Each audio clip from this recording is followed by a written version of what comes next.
an Unspoiled Network podcast. This is Spoil Me, covering Travelers, Season 1, Episode 3, Aleksander. In this episode, so everything that I said in the first episode about how hard it must be to just watch people die turns out to be precisely how at least one person feels. I don't think it's an accident that the person who feels that way is the one that just happens to be around two people who died, where other people don't seem to have run into this yet and don't seem to relate or understand. Listen, Philip, I'm on your side here, buddy. Welcome to Spoil Me.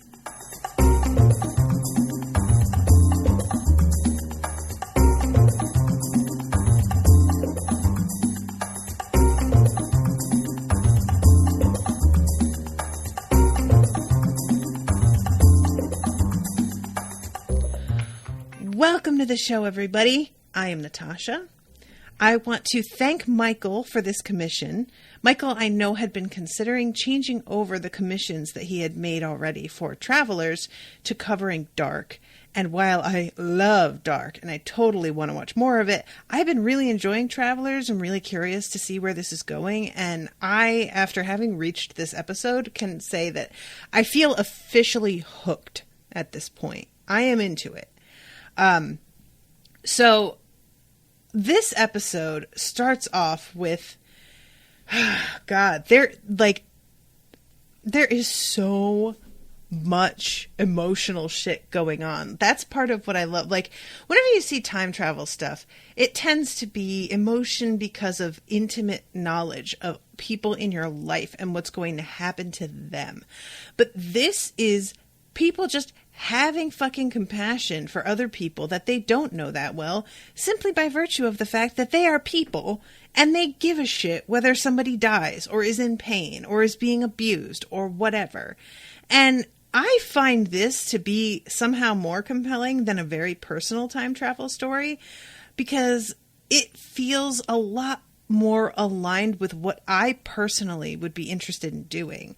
Personal time travel stories, while certainly interesting, they often, to me, feel like whoever is involved with it has too narrow a focus. When you find out that you have the ability to time travel, however that ability may manifest itself, if it's inherent in you as a person, like Time Traveler's Wife, if it is something that you need a machine for, like Back to the Future, if it is something like this, where I don't know how it happened, no matter how this is accomplished, I feel like that has to be a world-changing moment of discovery, right? Like, you don't figure that ability out and then just go, I really want to fix something that happened to me when I was 20 years old.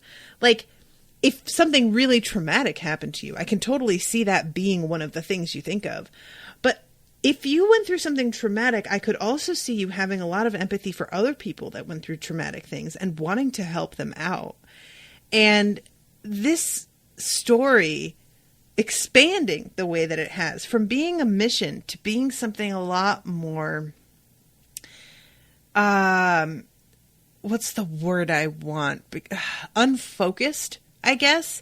You know, the missions, they have a pinpoint precision target that you need to get to. You need to accomplish what you came for. You get out. And the whole thing is that you don't hurt anybody. And that is really, really simple. Follow the instructions, the end. But what this is turning into, or at least what it seems that Philip is hoping it will turn into, is a much more nebulous series of attempts to change things that might have long-lasting repercussions that then change other things, and they will be still in this world with what they thought was knowledge of events that were going to happen that turns out to now be faulty information, because they will have saved somebody or changed something and made it so that what other small thing doesn't happen. So there could be potentially people who are scheduled to come in on travelers that wind up not being dead as a result of their experimentation. And that is not because they saved that specific body, but because they saved somebody who saved that body, you know? And this whole thing, I am here for it to figure out how this all works, because I am not going to say that I don't understand Grant's misgivings here. Like, obviously, they were sent here for a specific purpose. They're being supported by a system that I imagine could pull support for them at some time. And I don't know what that really looks like, but I would imagine that's probably really difficult or possibly maybe fatal. But it's hard for me to not side with Philip, as much as he is on drugs and has very poor judgment at the moment. I'm about it, because you know what? When you start deciding that you're going to change history, you're fucking shit up already, and you really don't get to, like, be picky and choosy and still kind of say you're the, quote, good guy, at least not in my book. I understand the simplicity of not interfering with anything but what's directly related to the mission. But I'm not really 100% behind that in terms of human good. It makes sense in a military sense, which it feels like this is sort of supposed to be. So I get why it's there. I do. But it's the same sort of thing, you know, it's just, I would not be suited for military shit, because I am not good at separating what needs to be done from my conscience. I'm not at all. So, okay, backing it up. This episode begins with Carly, and she is being, so she thinks she's going to go to the doctor and get an MRI. She's going to do this, like, check-in thing. And her dude, what's the name, guy? Is it David? He is escorting her and then informs her that she actually had an MRI at the hospital last week when she was, like, you know, when she had first been injured. And she didn't know that. So she thought she was going to have to go through this whole thing. But it turns out that the records are out there already on a computer. So she can just go find those, and she doesn't have to hope that this MRI is something that they can make happen, because I don't know how many of you have been in the situation where you need to find an MRI, or we need to get an MRI because you suspect that there's something going on. But it can be really difficult to convince doctors to do this for you. And it's frustrating, because as a person who is worried about your health and internal shit going wrong, of course you just want to be able to rule that out. And it's not cheap to do, and that's part of the reason. It's also time consuming. You also have to, like, often set up a later appointment to do it. So I think part of her, like, was expecting to have to really wait a while to find out what was going on. And this is just excellent news for her. So she takes off, and then we go to Philip, and he has come to the funeral of the other man who was in the room with him when he came into this universe, when he took over this body. The person that he saw overdosing, that he could not help, according to Protocol 3, I think is what they say. So he's here, and I didn't know that this dude's parents were going to be aware that Philip could have saved this guy. That fucking sucks. Like, I really am surprised that is this considered manslaughter? Are they not pressing charges? Like, I know that that was like what he was in for initially was possession, right? When he was getting questioned.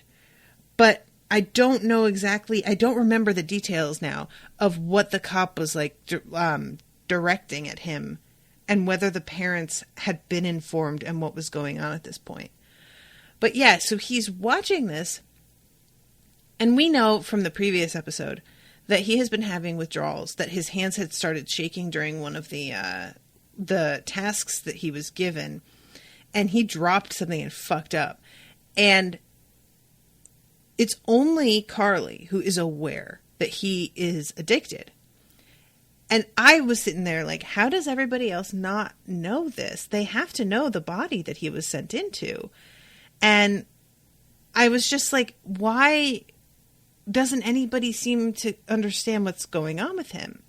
Well, that gets answered this episode, because Grant is like, literally, why would somebody put you in the body of a heroin addict? And I was like, great question, Grant. I've been wondering the same fucking thing, because this guy is not up to the task. His body is out of sync. His withdrawals are affecting him deeply. The drug, which he has to take, is affecting his judgment. This feels like something, if you were directing this sort of mission, that you would really want to fucking avoid.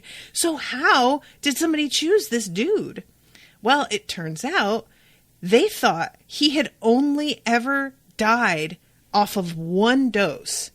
That the parents basically were in such denial about the fact that he was already an addict that on the report, it was said that this was his first time ever trying it, and that he died of an overdose on his first attempt at shooting up. So they thought he was getting sent into a body that would be doped up on that one dose, but would not yet have formed an addiction, and that he would be able to shake that one dosage and be okay. Now, I don't know if any of you have medical knowledge of how this works. I can't help but think anybody who died of a drug overdose is a bad choice anyway. Like, whether or not it was his first dosage, heroin is one of the most addictive drugs on our planet of Earth. Like, it doesn't take more than one dose to get hooked on heroin. It easily happens the very, very first time. So the percentage likeliness that he comes out of that OD, even with a different brain in his head, and doesn't want more or isn't physically affected by withdrawals, at least a little, feels unlikely to me. But I don't know. So Agnes is saying, I thought he didn't actually take the heroin when he got into the body. Now, Agnes, I thought that he couldn't come into the body unless they were on the brink of death. So I assumed that he came into the body as the other guy was dying, but I don't remember. See, this is the thing when you get the episodes spaced too far apart. But if that's the case, this would make more sense. If that's what it was, if he hadn't actually taken anything, but I don't understand how he could have been on the brink of death from an overdose, allegedly in the report that they read, and available basically as a brain to come into, unless I don't know. Maybe this works differently than I thought, because I kept thinking that you come into the brain of somebody who is about to die, and that because of that closeness to death, their brain is more available to drop on into. But that might have nothing to do with it at all. That's how I've been sort of operating, you know. But I'm realizing that I don't really have any reason to suspect that, actually. Oh, Huggabug is saying they have his recorded time of death. Grant was saved before he fell down the elevator shaft, not when he was falling. You're right. You're right. Okay, so they don't have to be dying. It just goes by their time of death. And so his time of death, what was listed, was actually before, or at least they had the time of death, and then they timed this guy's entry into his body to be before. So it has nothing to do with their brains the way that I thought. I think I thought that, well, I'm not sure where I got that, but this episode felt like it sort of made that seem more true when they talk about how the children are delivered, the ones that are Do you hear me? The children are the ones that are chosen to deliver messages because their prepubescent brains are more malleable and they can take on these like instructions, these signals, and deliver the message without damage. So I guess I sort of heard that here and associated that with taking over a body and thought that that was what was going on, that like the time of death thing was like a similar sort of reaction, that like whatever damage was already happening, if you entered their mind, or however you say this, I don't even know really how to phrase this, but when you take over the body, that the damage is mitigated somehow. But so it doesn't have anything to do with that. Okay, interesting. I wonder what kind of damage it does do though, because they're obviously on the ground screaming when they get taken over. Like, it's a traumatic event. So I'm very curious about how, you know, there's a lot of things too. I'm realizing that when I talked about earlier saving people and those people affecting the future, you're also saving a person who had been supposed to die, and who knows what the changes that person makes to someone's life inadvertently, what changes those could wreak on the narrative that you are operating on in terms of the timeline. So there are a lot of things at play here. I understand trying to keep to yourself, but really you can't help the effects that you have on people. So anyway, he goes to this funeral. The parents are not happy to see him. And when we get the intro, and then we go to him, and he is in the bathroom having shot up again. And it is just a really like bleak landscape. This bathroom is super disgusting. The shooting up is still being kept secret from everybody. And again, I can't believe that nobody can sense what's happening here. Like, this guy is pale and clammy and does not look well. And nobody is figuring this out. Come on, guys. And Carly asks him if he just shot up, and he says like, yeah, I had to. And it's obvious that it's true. He does have to, but he's also shooting up because he fucking feels terrible about the confrontation with these parents and the fact that he didn't save this guy. He's just got horrible guilt. Oh, Marcy, not Carly. Thank you. I keep on doing that.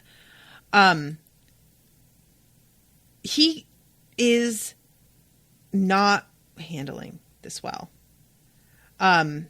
I think I called Marcy Carly the whole like first scene. So sorry, Michael, if you're listening and yelling at me, that's not her. I'm sorry. We don't actually see Carly this episode very much, do we? But yeah, she comes up to him and offers him a drug, and he doesn't ask what they are, and she never says, but it is supposed to sort of help, apparently, with the overall effects of the drug, hopefully, so that he is going to be able to function and have a slightly clearer head. And she gives him the information about a file that she needs him to download, which, again, she is keeping this from everybody as well. So both of them have situations going on with their host bodies that they're not divulging. And I'm just like, guys, just talk to each other. Oh my God. Eventually it's out there what's going on with him, but she still hasn't revealed what's happening with her. I don't remember what it says on those, the MRI scan, if she like actually says, but anyway, everybody goes off on this mission, and it is canceled on their way. Like, they're driving down the street, and there is a child on a bicycle in the middle of the road who delivers the message that the body, the host that they were going to go and meet, the traveler, this has been canceled. I can't tell you how much my feelings are mixed about the fact that they have a child run right in front of a car to deliver this message. Like, I just hate that this kid is put in this kind of danger, you know? They stop in time, like, it's okay, but Jesus. Yeah, so the transition of the incoming traveler was canceled. Resume protocols. And I don't really know what is going on with this in terms of like why it would be canceled. Is it because their whole mission is being canceled? Is it because that traveler is not fit to come? Is it because that host body was found to be unfit to carry a traveler? What is this? And the way everything is going down makes me really suspicious. There's some talk about like you're going against the director, and Philip sort of scoffs and says the director, like really sort of with a lot of contempt in his voice. And he is, I feel, the one that has the most,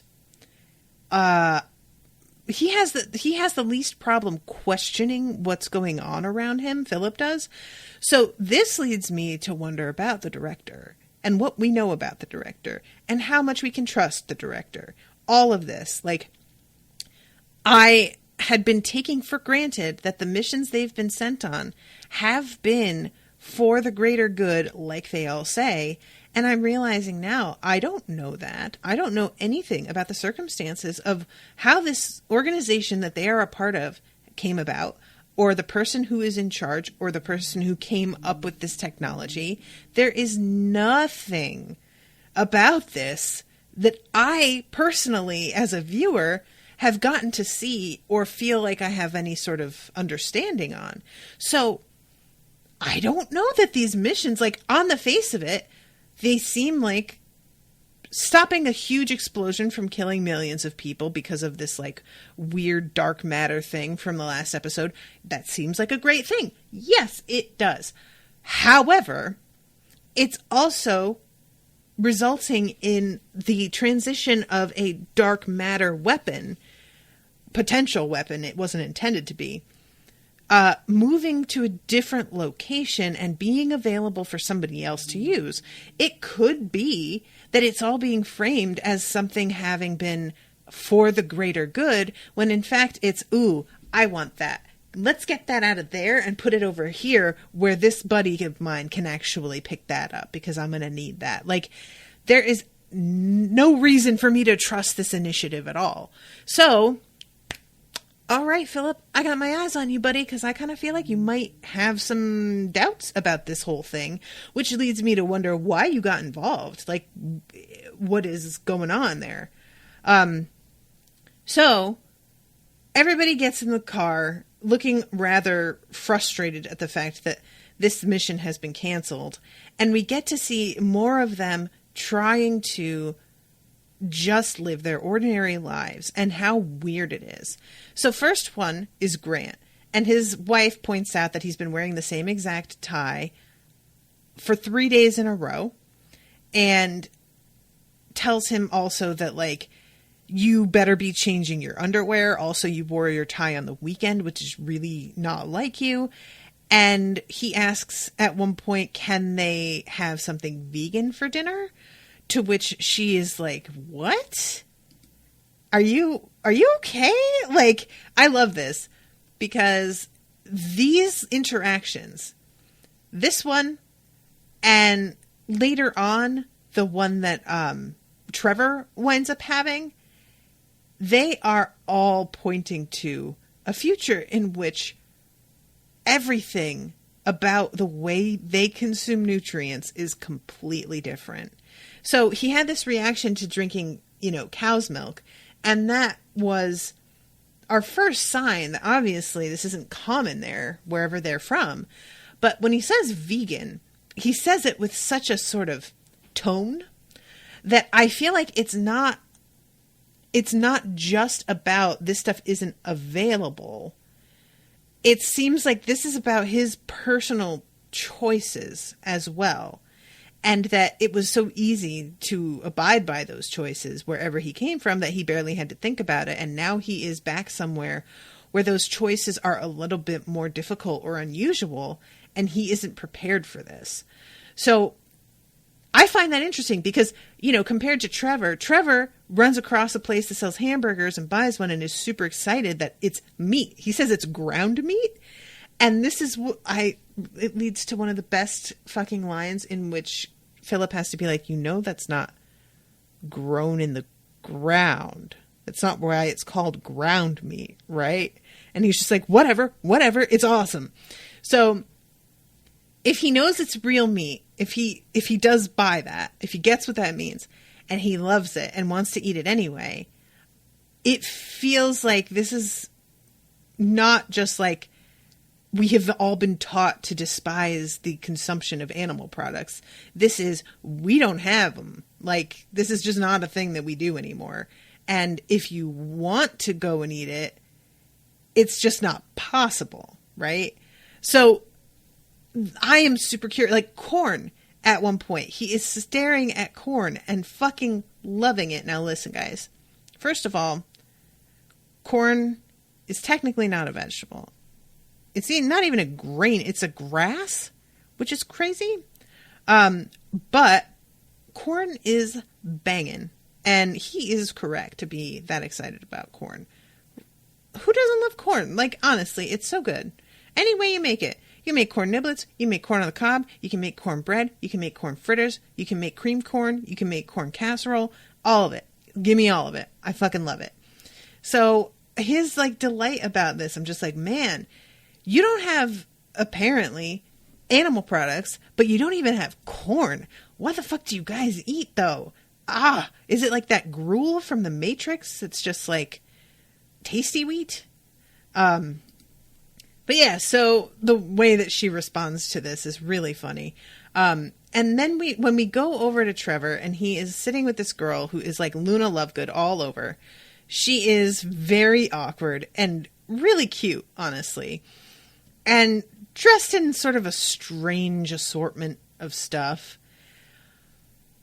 His friend comes up to him and says, wrong table, bro, and comes and sits with him. And this girl, that's obviously his girlfriend, comes and hip checks the other girl right off the table.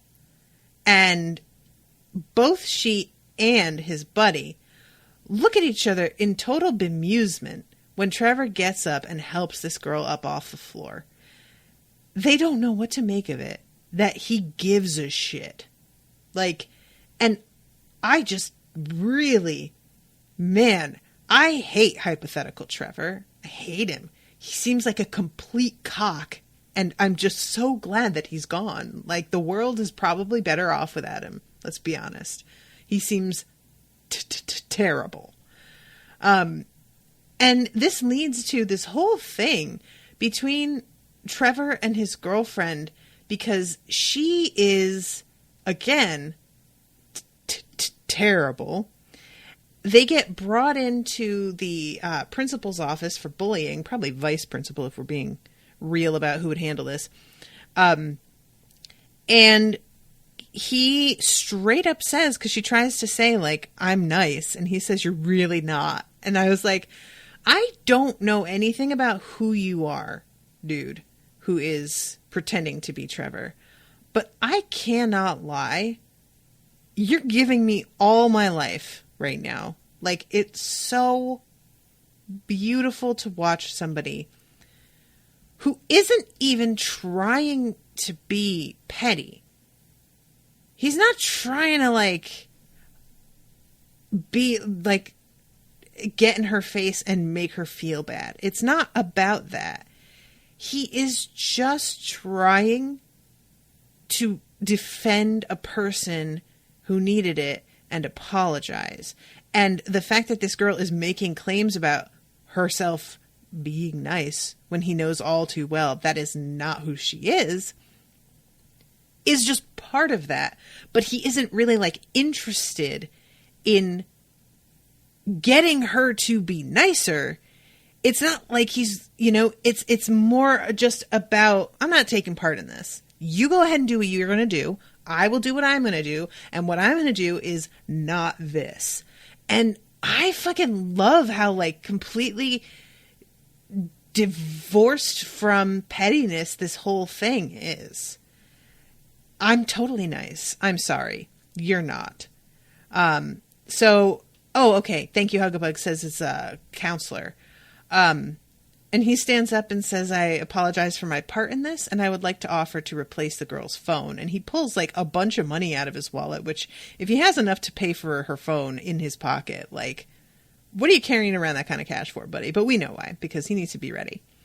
Meanwhile, his girlfriend is left sitting there and asks what is wrong with him. And the counselor just shakes her head and says, I don't know. So clearly this dude been trash, and the counselor knows it as much as anybody and is just like nonplussed by his behavior as well.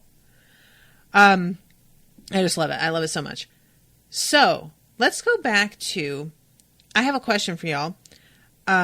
We go back to a police officer who is getting footage of the attack on Marcy. We haven't seen Carly's husband since the very first episode. This isn't her husband, right?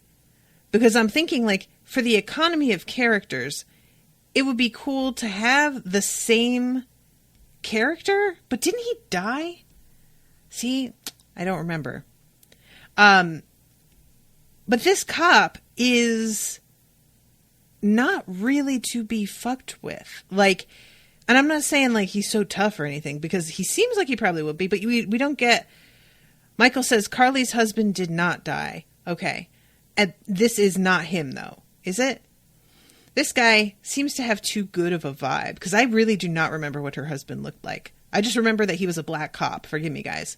So I'm like, the likelihood of them casting a second black cop who is not her husband, I'm like not sure how high that possibility even is, considering Hollywood's aversion to casting more than one character of color, as is evidenced by the fact that Carly is the only black person on their team.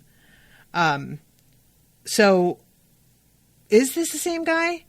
But he is watching this footage and is really taken aback by watching Marcy get pushed around, thrown to the ground, and apparently like really be hurt, and then suddenly get up and fuck these dudes right up. And it's hard to watch her being assaulted. Like the first assault I had not forgotten about, but I had forgotten that there is such a like break in time there. Like the woman gets assaulted and then there's this long pause before Marcy comes out of her library. But yeah, this one guy hits her. She falls to the ground. And the camera sort of like the focus of it gets very pixelated. And I anticipate that is because of the, traveler, the pulse or signal or whatever you want to call it, coming through and getting into her body. So then she completely throws 3 out of the 4 of these guys down and then just fucking stares at that one guy until he just runs away. And Michael says, Meta Witches says it is Jeff, Carly's husband. Thank you, Meta Witches, and thank you, Michael. Okay, so it is. I suspected that they weren't going to try and play with like 2 different black male cops in the same show, so that makes sense to me. I was saying, I think, during the first episode that I was like a little disappointed that we don't get to see everything about how she takes these dudes out, and I'm gratified that we get to watch it on the security footage. Also, it is a really common sort of trope to try and make somebody look very different than what they are, right? We're going to have somebody who's like huge and hulking and apparently very like intimidating and seeming maybe like a meathead. And we're going to have him read great works of literature and speak eloquently and be surprisingly intellectual. We're going to have a woman who seems very, very girly be able to like bust somebody's face in. There is something about Marcy specifically, though, because she's not just girly, she's childlike. And even in her clothing, she is childlike. She's wearing in this scene where she's like fucking these guys up, she's wearing like this oversized, like flowered dress that really looks like something a 5-year-old girl would wear. A big loose cardigan sweater. She's got like ankle socks on with her like Keds. She looks peak vulnerable. So to see her not only fuck up this dude, but then stand in that outfit staring at him until he runs away is the best shit. It is the best, and I love it. And I kind of like want that moment in my life somewhere, but it's so wonderful. I love it so much. So he winds up going over to her counselor's house, to David's house, and he's asking about whether or not he has seen Marcy and has she been acting differently lately. And there is, I think, when he watches this video, there is a flicker of recognition in the change that he just watched on this camera to the, like, a recognition of the behavior that he encountered with Carly, who had been similarly peak vulnerable and then suddenly almost killed him. And there is something about the way those two things are sort of jiving that he's like, this feels really strange that this is happening to more than one person. What's up with this? And I can't help but wonder what somebody would think this was if they were watching from the outside. Like, if you didn't know their bodies were literally being taken over, what would you think? That there was just some really good self-defense class that all these women were suddenly taking? Like, it wouldn't really explain why they had allowed themselves to get beaten up until the moment they decided to fight back, unless they just didn't want to get physical with somebody else. But I can't imagine what explanation he's got, like, bouncing around in his head, if he has a theory at all. Like, but yeah, he goes and talks to David, and David lies and tells him that he hasn't seen her in a while, that, he's like, Marcy's not interested in pressing charges. She just wants to move past this. And he seems really interested in figuring out when exactly she said this to him, because he's trying to get a sense of how long it's really been since this dude saw her, because he can tell the dude is lying. Like, David, you are great, honestly. You are a big, sweet cinnamon roll, but you are a bad liar, dude. Like, the whole way that he lied, he's like touching his face, he's pushing the thing back, like, everything about the way he's moving and handling himself says he's lying. And Jeff isn't a fucking idiot, he can tell this. I hate the fact that I admire Jeff as a cop in this moment when he's a wife beater. Like, I don't like this, but there it is. So he is, he gets up and leaves finally, but is obviously very interested in what happened here. And David is thanked by Marcy, who was just hiding in the very next room, which there is something really funny to me about the fact that she was literally right there. Like, I thought she was still out with everybody, you know, but everybody's daily life that they're getting back to, they can pretend to be who they were. They can continue on, and everybody notices, of course, their behavioral changes. They notice that they're behaving strangely, out of character, new habits, whatever. But Marcy's the only one who it is a literal, like, there has to be something neurologically changed that is not explicable by our standards. So she can't just go back and pretend to be Marcy unless she imitated being, like, mentally handicapped or disabled. I guess you're not supposed to say handicapped anymore, right? And I don't blame her for not wanting to do that, because there's, like, first of all, it's like gross. And second of all, that will limit so much of what she can do if she isn't supposed to be able to, like, you know, reason to a certain extent or do whatever. So I'm just really feeling bad for her in a way that she is in this situation where everybody can try and just live their life, but she has to be under the spotlight with the police like this. That feels like such a pain in the butt. All right, so let's get further on here, because we have this like moment where Philip just sort of starts to realize, after he shoots up again, that he cannot handle watching people just die. You know, he talks in the car with them about the traveler who was scheduled to come in on some person who was about to get hit by a bus. And when the mission is canceled, he's like, can we just fucking save that guy anyway so that he can go home to his wife, whether or not there is a traveler coming? It would just be cool of us to just not let him die.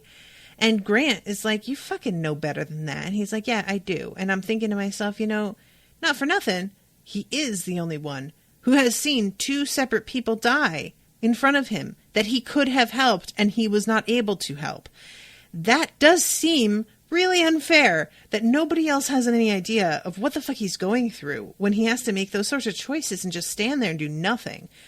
So he gets up and he starts writing on the glass of their like little scheming room all of the people that he can remember that are going to die while they're here, their names, the dates of the date and time of their deaths, and the method of their deaths. And the first person that he starts writing down is like a shooting victim. Meanwhile, we've got Grant, who is at work, and he's trying to fucking figure out how to log into his computer. He's trying to find like where pens and stuff are. Like, he's looking through everything. He doesn't obviously understand a lot of this technology and what it is. And then a coworker comes in and is mad at him that he didn't turn up for squash practice. He goes to a shooting range with him later, and he's like a perfect shot. And this guy is like, whoa, where the fuck did that come from? There's just a lot of moments of him being, you know, out. I don't know how much he was prepped to be here for as long as he is. Like, again, I'm not totally sure how this all works and if they are able to go back or not. But it feels like they prep as well as they can. And there's just certain shit that they're not going to know, you know, like what his password on his computer was on that day. So Philip, he is in the middle of, he had been writing all of that down. Marcy comes in and she gives him like clean syringes. She gives him a box to dispose of the dirty ones in, alcohol wipes, everything, so that he can continue to shoot up as he needs to, but that he isn't going to be at risk of getting an infection or something else happening. And this is when he tells her that we're not going to save the world. And she asks why he says that. And he says because it doesn't want to be saved. And she says, we'll save it anyway. And do you know depression is a side effect of heroin addiction? And he says he's not depressed. And I'm like, aren't you though? Like, I think you are a little bit though. And he says, basically, I'm continuing my host's life. And guess what? He was a junkie. So yeah, I'm going to keep shooting up. And I am doing this because I have to just sit here and fucking wait for them to tell us what to do. When in fact, we could be out here doing something without being told that helps people. And she's like, understandably, that could fuck shit up. And we wouldn't even know it until it was kind of too late. And he's like, yeah, I know. But he cannot quite just sit on his hands. So he chooses to go and meet up with his sketchy gambling lawyer and tells him what horse to bet on. Put everything on it. and split the money 50-50 between these two people. And it is the detective who died of a heart attack, and it is the friend that overdosed, the families of those two people. And this lawyer is just like, what do you owe the detective? Like, I can understand why you feel guilty about your friend, but the detective, it was a heart attack. Like, what's the deal? And he doesn't tell him. Also, he's like, paying money to the family makes you look hella guilty. And he says, well, then you do it and make it anonymous and just leave it in their mailbox. Like, don't let them know where it came from, but I really need you to do this for me.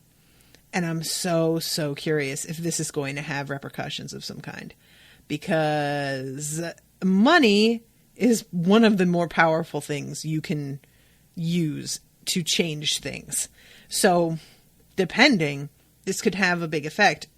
Who knows how they use it, you know? Lord knows funerals are fucking expensive.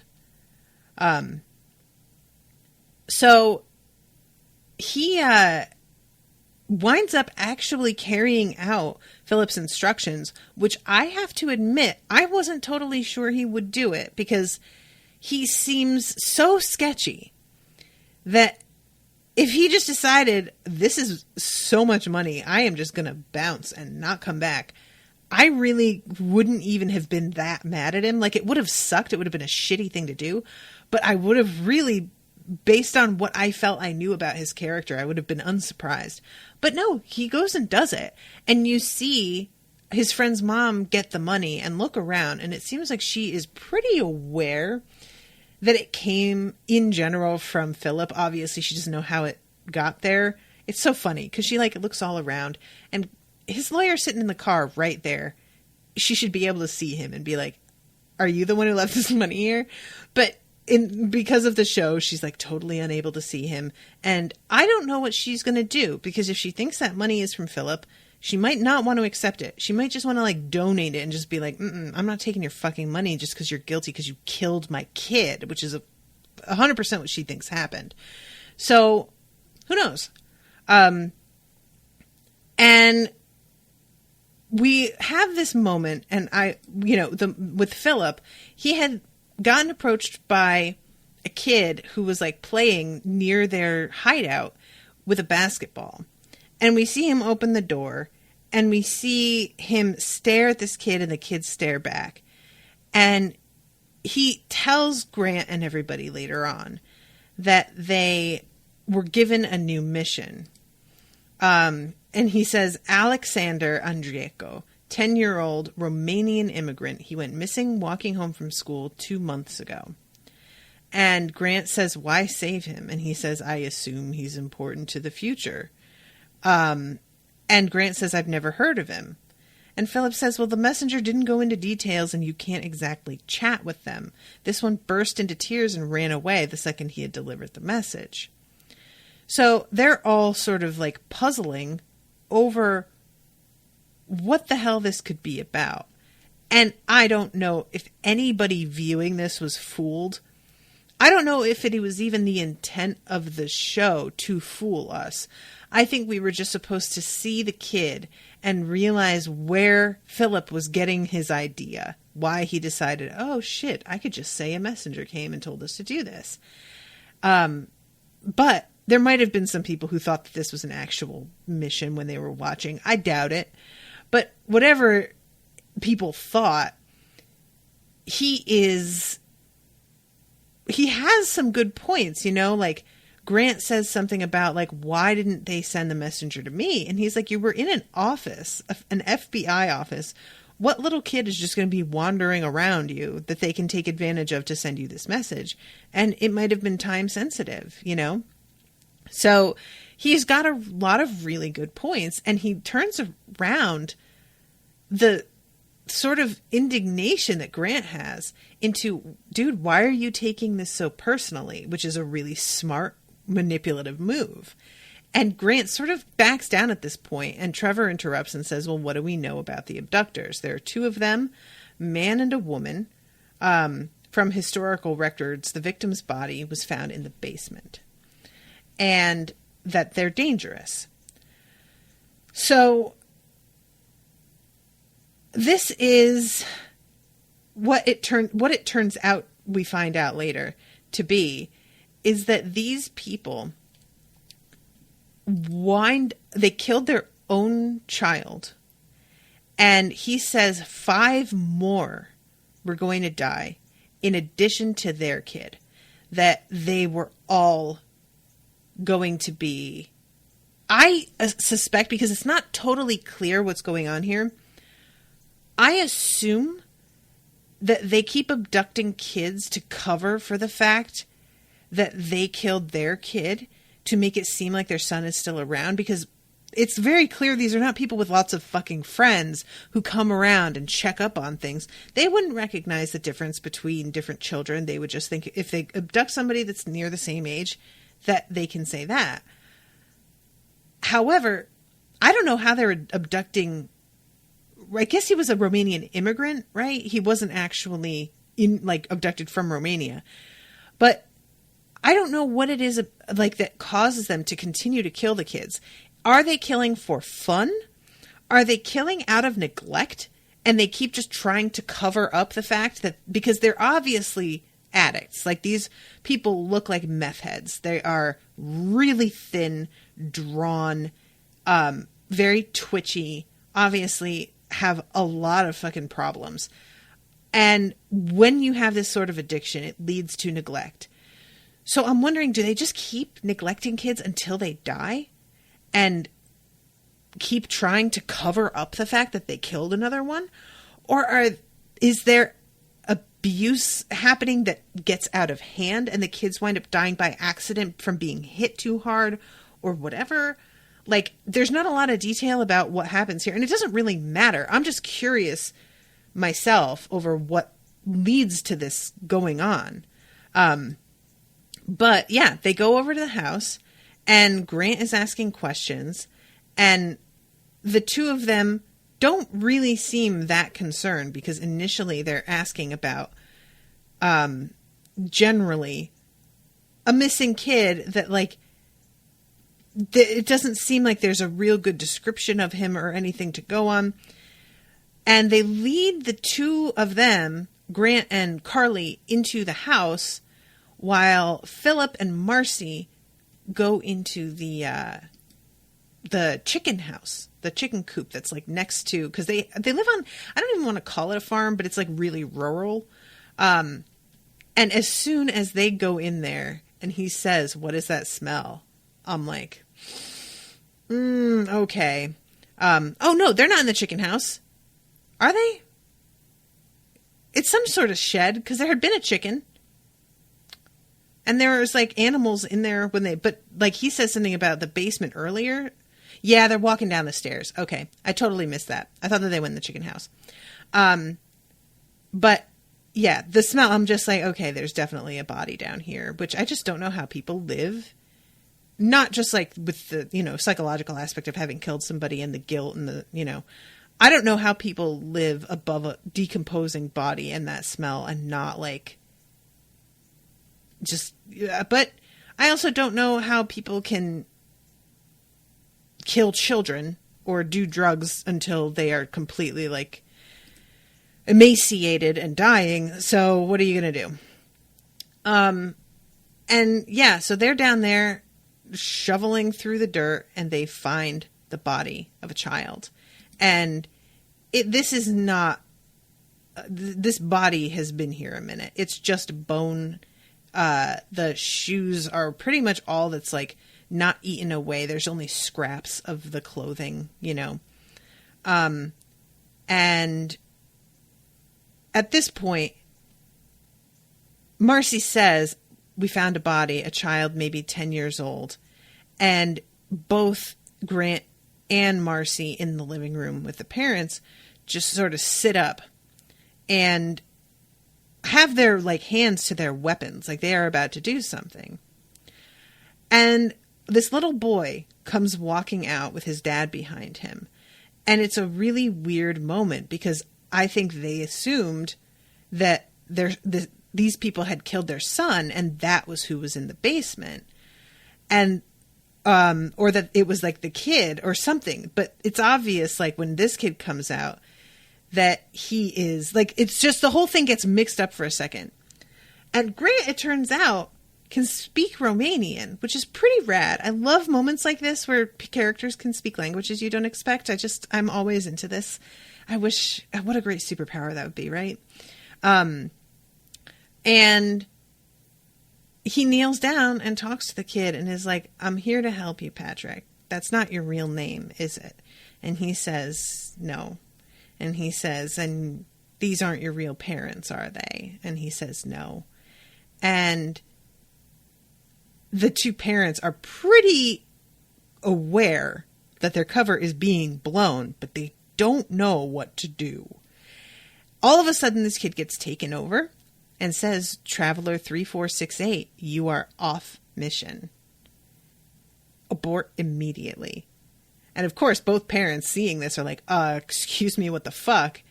And Grant, of course, also is like, excuse me, what the fuck? Because he is not aware that he's off mission. He thought this was what he was here for. But I think he had a suspicion. I think he's totally surprised. So out of the basement comes Philip, who grabs the kid and says, we are not leaving him. And both parents, the father pulls a gun. Philip pulls a gun. Carly has a gun out. Then the mother also pulls a gun. And then Grant pulls his gun. And there is a shot fired. And we don't see at that point who got shot. But the father falls down the wall. And then the mother does too. They are both dead. And I don't know exactly how later on Grant explains the two shots, because he was not supposed to have Carly with him. And they're going to see that those shots didn't come from the same gun, I would assume. So I don't really know what he's going to say about that. If he's going to try and like, I don't know. But in any case, this is turning into a bit of a disaster, because they are not supposed to kill people. That's just not supposed to fucking be what happens. And Philip himself got shot. He's not dead, because the two parents are most definitely dead. But Philip is like on the ground and bleeding all over the place. And I guess they could try and like clean this up and make it look like only one parent died and there was only one shot. But I would assume that Philip's blood is mixed in, that he's all over the place as well. I don't know. This just is such a messy scene for him to try and frame as being just the investigation of the what do you call it? IP address thing. And when he takes him out, he's like, it's really important you tell them I was the only person here.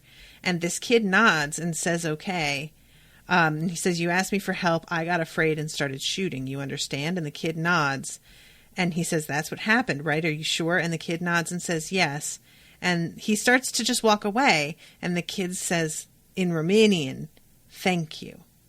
And I don't know if this is really going to like sit in his heart, but a little 10-year-old kid who's been abducted telling you thanks for saving me from these psychopaths who were going to kill me can't not make an impression on your psyche as to how you handle the situation, right? Like, I feel like there's no way he doesn't know, or there's no way he doesn't get changed by this. I don't know.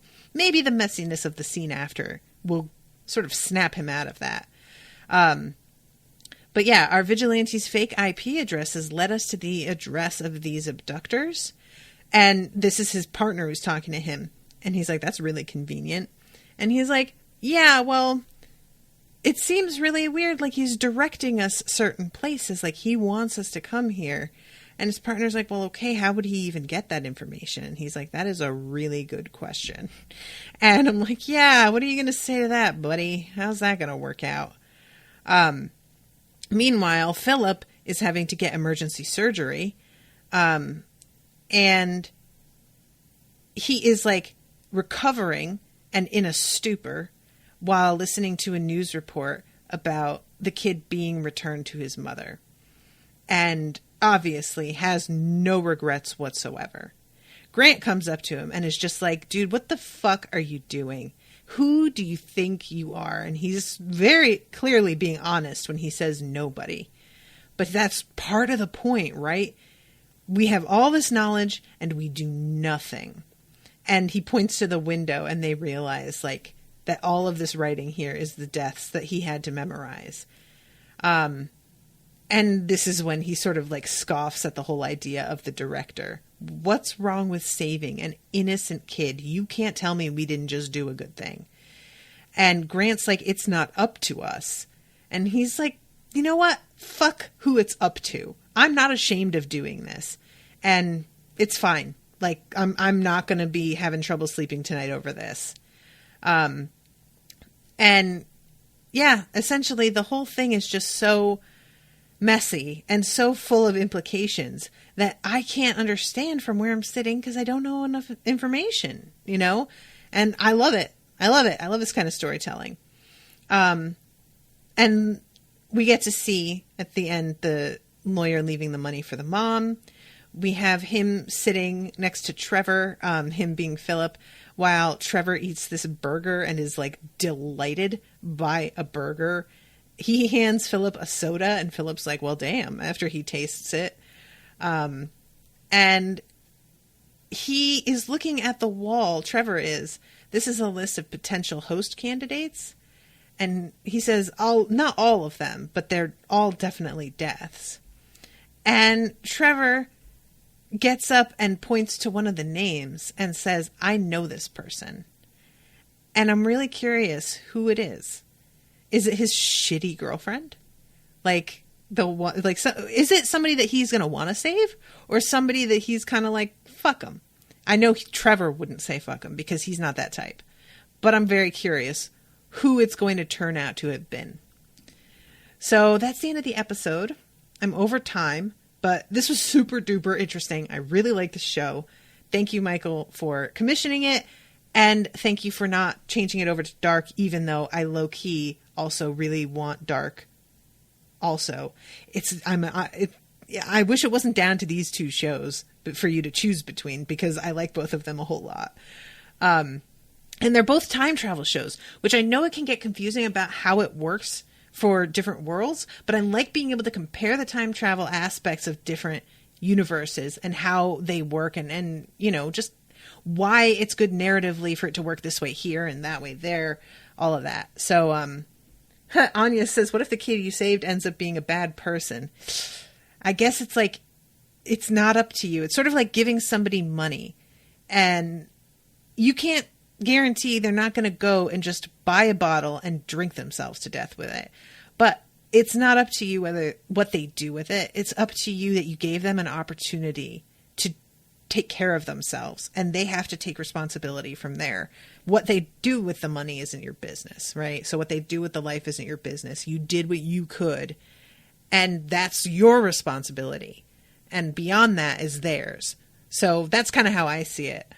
I'm glad, Michael's saying, sorry guys, I'm glad you're covering two opposite time travel shows at the same time. Yeah, same. All right, cool. Well, I'm going to wrap this, but thank you guys very much for all coming and hanging out in the chat with me. The next episode up is going to be on Crooked Kingdom, so stay tuned for that in a half hour if you're interested. And after that is going to be Lyrial. So I'm excited. I got lots of good stuff today. Thanks again, and I will see you soon with a new episode. Toodaloo, motherfuckers.